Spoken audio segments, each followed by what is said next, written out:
that looks similar to mine, a smartphone? Okay, how many of you have an icon on your phone that looks like this? The little mail icon, okay? Now, how many of you have a mail icon that actually looks like that? So sometimes, that icon doesn't just mean that you get email on your phone. That icon, without any number by it, means that you have no unread email messages, right? Now, I used to have no unread email messages. I used to be very organized with my email. And one time when I was on vacation, this was long ago, before I started working in a church. When I was on vacation, my coworkers needed to get into my email to see something important. So I gave them permission to do that. And when I got home, they said, "We are so amazed by your inbox," because I don't know what kind of bug I am in the organization style, but I am an organization where I have a folder for every possible thing that you could think of for my work email, right? And when I'm done with a conversation, I move it into that folder, right, to keep things clear. And they were so amazed that my inbox was virtually clear because I had organized everything into those folders before I went on vacation. I had everything managed, and that continued into graduate school. And then I became a pastor. And suddenly, there wasn't time to go through all those ads. The ads that you get for Snapfish or Shutterfly or Kohl's or Target or Amazon. The list could go on and on for you. Now that they're streaming, I get it from Disney Plus and Netflix. It just never ends, right? And then there were even more ads when I became a pastor, because there's always some new ministry deal going on with some organization, or there's a blog from some leadership person I follow that comes through for me to read. And it just has become too much. I manage 3 different email accounts. I have a personal email account. I have an email account for the conference that I work under, right? And then I have my Linglestown Life email account. And so I want you all to know that I do not have all those unread messages in my Linglestown email account. Rest assured, I keep up on that very quickly, and I'm grateful that my ads do not go there because I only share it with you, so I don't get spammed in that email account. But right now, between the other 2, which is probably a higher number now since the last I checked it was at 8 o'clock in the morning, I have 1,225 unread emails in my other 2 accounts. How many of you have an icon that looks like that in your phone? Please tell me I'm not alone. Somebody in the first service said they had like 60,000 unread messages, and it made me feel a lot better about my life with my 1,225. Email is kind of like laundry, right? And it's kind of like cleaning and kind of like weeds. It will always be there. Some of you are checking that icon now to see how many you have. You haven't thought about it. There is always work to do in life, right? You may love the job that you have right now, or you may wish that you had a different job.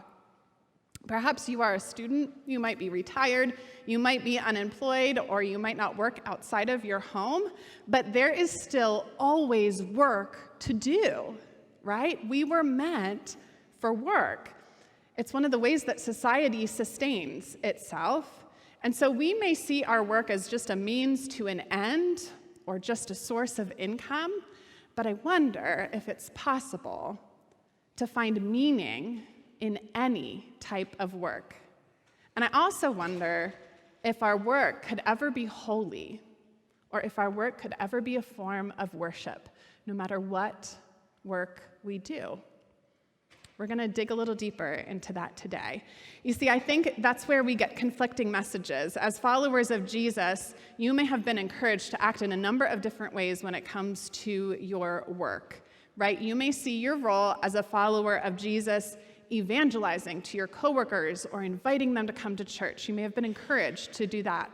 Or maybe you've been told that you can only serve God in your work by doing excellent work to the best of your ability, or creating beauty, or working with a really grateful and joyful heart. And that's how you can be a Christian in the workplace, right? Or maybe you've been told that you should make as much money as possible so that you can be generous with what you have. And all of those are important messages that we receive, right? All of those are important ways that we can live out our faith in work. But we can't do all of them at the same time.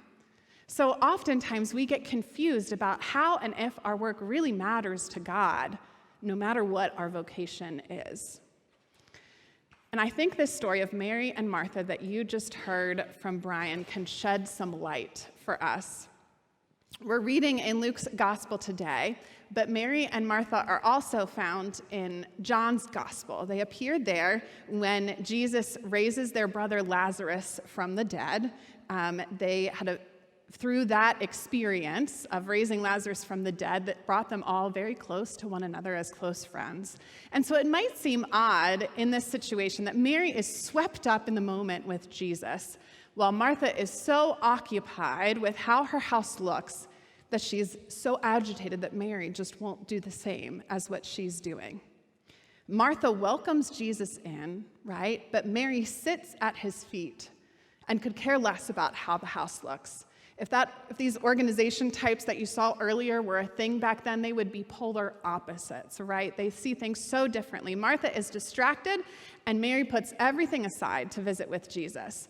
And so it might be easy for us to understand Martha's exasperation because she is the one in the kitchen, right? Preparing something special for Jesus, the guest of honor. She's probably putting a lot of time and energy into getting things ready for him, while Mary is just in the living room. And if you've ever been that person that has been in the kitchen while others in the living room or another place in your house are just relaxing and laughing away and enjoying themselves, you get very frustrated that you're the only one in the kitchen, right? The only one cleaning, the only one doing something else. So Martha overhears all of this, and of course she feels left out, and so she storms into the living room. She turns all the attention onto herself and says, "Lord, don't you care that my sister has left me to do all this work by myself?" She just hit her breaking point, right? It was probably a very awkward scene. You see, Martha wants everything to be perfect, and Mary just doesn't care. Martha is worried and distracted and tired, and Mary just keeps her eyes on the one thing that she feels she really only needs to care about. And so if you were to put yourself into this story, who would you be? Are you a Mary, or are you a Martha? I want you to know right now, though, that I believe that neither of them are the villain in this story. The last time I preached on this scripture was in my first appointment. I've only preached on it once before, and this might be the reason why, because after the service, a very agitated congregant told me that she never liked that story because someone needs to make the dinner or no one will eat, right? Someone needs to do that. Someone needs to clean the house or it'll be a mess, right? Someone needs to do the laundry or there won't be any clothes. But that's the struggle in this story, right? Earlier in Luke, Jesus tells his disciples that the people who welcome them in will be blessed. And a little bit later in Luke, after this story, is the story of Zacchaeus, where Jesus sees him, and Zacchaeus welcomes Jesus into his home, and his life is changed forever. And so there's this theme throughout Luke of welcoming people into your home, like Martha is doing. It would be something that you would think Jesus would care about and encourage, especially in Luke. So why does Jesus say that Mary has chosen better? Well, I want to look closely at this again. Martha asks Jesus why he doesn't care that Mary is helping her and why he doesn't tell her to help Martha, right? She is forcing Jesus in this situation really to choose between two different behaviors. In her mind, Jesus has two ways to answer this. He can either reject her request completely, or he could tell Mary to help her sister. That's all that's in Martha's mind. But as Jesus usually does, he flips the script, right? He tells her that she's being worried about so many things and distracted by all the wrong things. And so Mary has chosen the better part that won't be taken away from her, Jesus says. But the problem isn't that Martha is serving, right? It's that she's so focused on the actions of Mary and what she thinks Mary is doing wrong that she loses sight of her relationship with Jesus. I wonder how often our daily work makes us lose sight of our relationship with Jesus.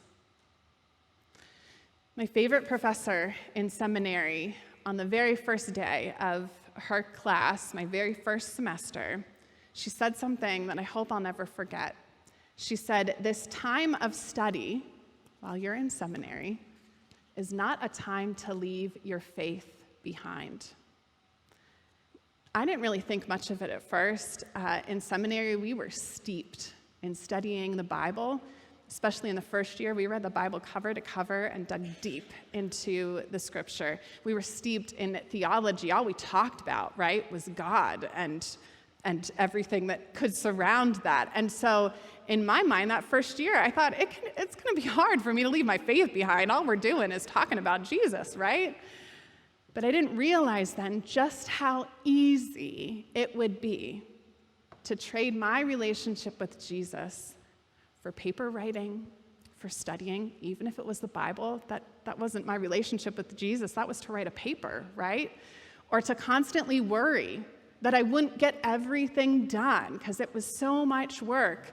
I would trade my relationship with Jesus for the stress of school, right? You see, sometimes I think our workaholism or our perfectionism gets in the way of our relationship with Jesus. Brené Brown wrote a book called The Gifts of Imperfection, and she writes this definition of perfectionism. She says, "Perfectionism is the belief that if we live perfect, look perfect, and act perfect, we can minimize or avoid the pain of blame, judgment, and shame. Perfectionism is no self-improvement. Perfectionism is, at its core, about trying to earn approval and acceptance. Most perfectionists were raised being praised for achievement and performance, grades, manners, appearance, sports, and somewhere along the way, we adopt the dangerous, debilitating belief system, I am what I accomplish and how well I accomplish it." Now, I will be the first to tell you that I am not a perfectionist. You can walk into my office and discover that pretty quickly. But under this view of perfectionism that Brené talks about, I feel as if she is describing me so well. As I read it, I started to try to defend myself, right? You really know that somebody's convicting you when you try to think in your head defenses against someone who's describing who you are.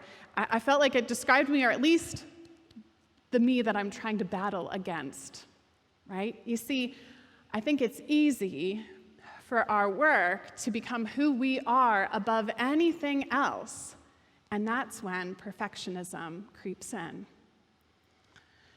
I was raised with very wonderful parents. They still are wonderful. And I was praised from the very beginning of my life, and my parents affirmed the gifts that they saw in me and encouraged those. And so if I received praise for something and I was good at it, then I stuck with it. And if I wasn't good at something, I looked for something else. And maybe you did the same. I was never a science person, right? I didn't take AP bio or chemistry. I didn't take any AP classes, but I knew that I wasn't going to be a doctor. So I stuck more with the English side and theater and music, where I thrived, right? I was also an education major then in undergrad. I didn't study theology or ministry in my undergrad. And I had a really bad experience at the end of those 4 years when I had my student teaching semester. I had a cooperating teacher who was extremely critical of me. It was just the way that she worked. She wasn't a big person to praise things. She was just very critical. And that really steered me away from teaching. There were other things that combined it, but that really kind of sealed the deal. This is just not me and who I am. Now, years later in seminary, my internship and my experience overall was the exact opposite of that, right? I felt like what I was studying made sense to me in a way that other things I studied didn't before. And the pastor that I interned with praised and affirmed my call often. She gave me all these opportunities to practice ministry, and that really gave me the assurance then in my call to follow in this line of work. And all of that is good, right? I feel like I made good decisions. But here's the thing that I think plays into all of that all of that encouraged this kind of behavior when I first went into ministry. In my last 2 appointments, which were 8 years of ministry total, there would be an usher every Sunday who would count how many people were in the sanctuary during worship. And there was a little paper where an usher would write that number on the paper, and then they would put that number on the desk of the administrative assistant or the office administrator, right? And in my first appointment, I had to walk through that office to get to my own office. And nearly every Sunday, I looked at that number on that piece of paper after worship, and I let that number define me and my ministry. Now, it's probably really good that system is not in place here. We take attendance. Attendance is counted, but I don't see that number until Tuesday or Wednesday when a giving report is sent out. But you see, there's this system in place in our denomination that makes it very easy to fall into this trap. It's a database called Vital Signs. And Sandy puts in that database a number of different things that asks for. Attendance every week, how many people are in Bible studies or small groups, how much money is collected from the offering, among other things. And really, at its core, it's good. It's good to see how many people are engaged in your church, right? It's a meter for something, but it's also so tempting to go onto that website, to look at that database, and to compare our numbers to other churches, because you can really virtually look at any church in our denomination on that database and what their numbers are. Or to compare that number to where our numbers were a year ago or several years ago. And it's so tempting to let those numbers define me and my ministry. I'm really very arrogant to be allowing that to happen, right? But I wonder if you've ever let numbers define you.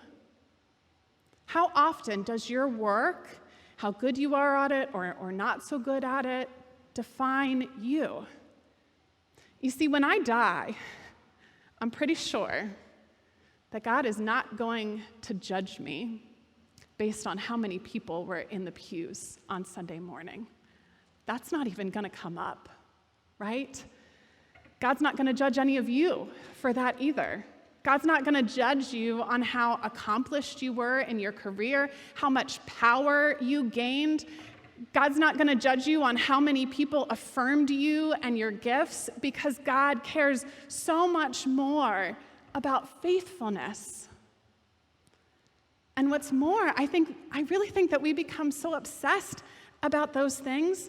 When we do, it takes us away from our relationship with Jesus. God cares so much more about the ways that we show up for others, like the ways that we bless backpacks before school, the ways that we give kids an opportunity to sing and become part of worship, no matter how many kids are there, right? They're a part of our worship. They've found a home, and that means more than anything else.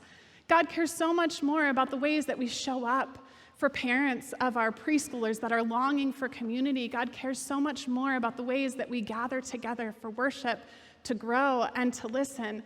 And really, even more than any of that happens here, God cares so much more about how you're living your everyday life, how you're instilling into the next generation, into your children, about your work and modeling for them a life of peace and kindness, how we're caring for others outside of our own little bubble is what God cares about.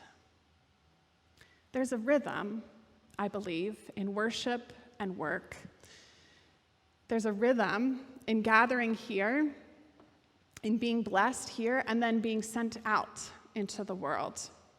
And there are routines, there are certain habits, right, in our daily work and vocation that I think can bring about the kingdom of God and help us to focus on our relationship with Jesus, even when there are many distractions otherwise.